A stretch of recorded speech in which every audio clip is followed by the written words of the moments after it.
İçimde Allah, dilimde Allah, zikrimde Allah, fikrimde Allah, aklımda Allah, aşkımda Allah, aslımda Allah, kanımda Allah. Hasbi Rabbi Cellallah, ma fi kalbi gayrullah, Nur Muhammed sallallahu, la ilahe illallah.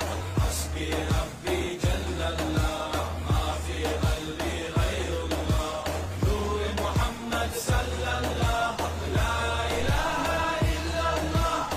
Bu benden bir davet, nefse ikamet, hem de tek çare Allah Allah. Bu hayat imtihan, şeytandan intikam, sayısız iltifat Allah Allah. Güvendiğin dağlara kar yağar bak ancak Allah asla seni satmaz. Düşünce kalkmalısın, şükürle kalmalısın, desin hep kalp atışın Allah Allah. Günahla esti yerler, daha gençsin derler. Bu hayat basamakları, çürük merdivenler. Senden bir istirham, devamlı istiğfar, gereken irtibat Allah Allah. İşimde Allah.